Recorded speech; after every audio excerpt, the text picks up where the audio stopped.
The cypress trees wept their Spanish moss like funeral veils as I made my way down Bayou St. John. New Orleans in July was a special kind of hell, the kind where humidity clings to your skin like the desperate hands of the drowning.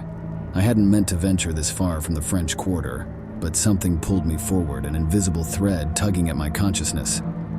Looking back now, I should have recognized the signs, the way the crickets fell silent as I passed, the peculiar pattern of clouds that seemed to follow my meandering path, the faint echo of drums that grew louder with each step, yet seemed to come from nowhere and everywhere at once.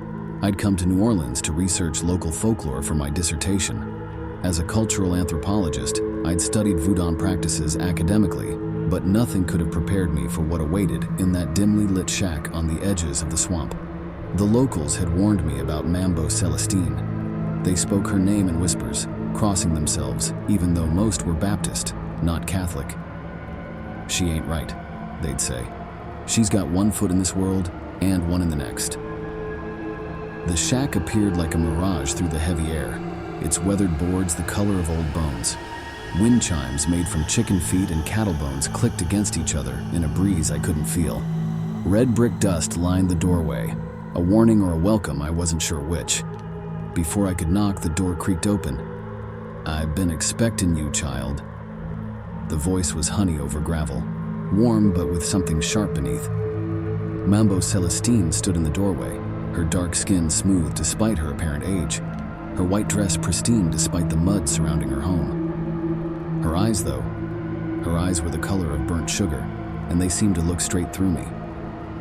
"I'm here to learn about," I began, but she cut me off with a wave of her hand, heavy with silver rings. "You here because the Loa called you. Come in before the night spirits get jealous." The interior of her home was the assault on the senses. Hundreds of candles flickered, their light dancing across walls covered in strange symbols drawn in what looked unsettlingly like blood. Bundles of herbs hung from the ceiling, and the air was thick with the smell of frankincense and something metallic. In one corner, a shrine held offerings of rum, cigars, and what appeared to be a human skull adorned with beads. "Sit," she commanded, pointing to a chair that seemed to appear from nowhere. "Your academic curiosity gonna get you in trouble, Sherry. Some doors, once opened, can't be closed." I should have left then, should have made my excuses, and returned to my safe, sterile world of peer-reviewed journals and university libraries. Instead, I sat.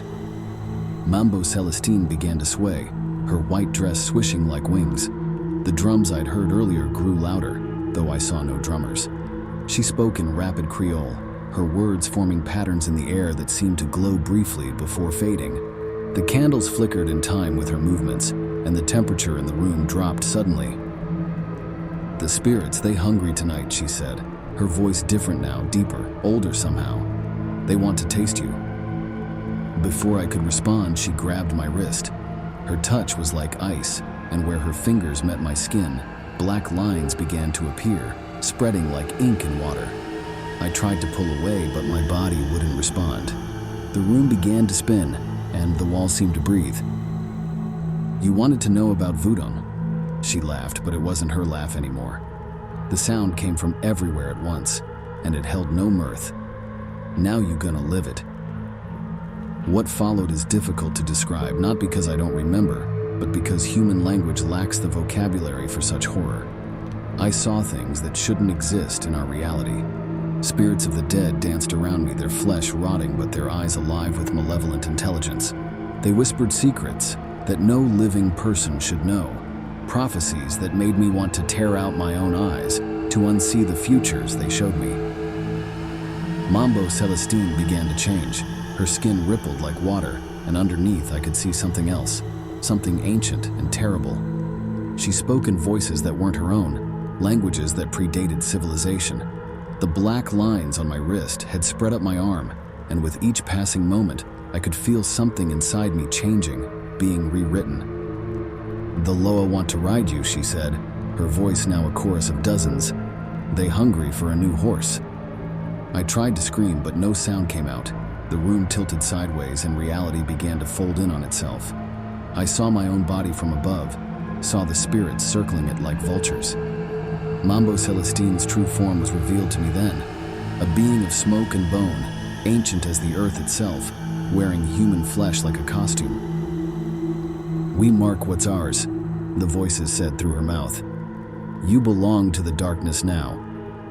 The black lines had covered my entire body, forming symbols I recognized from my research.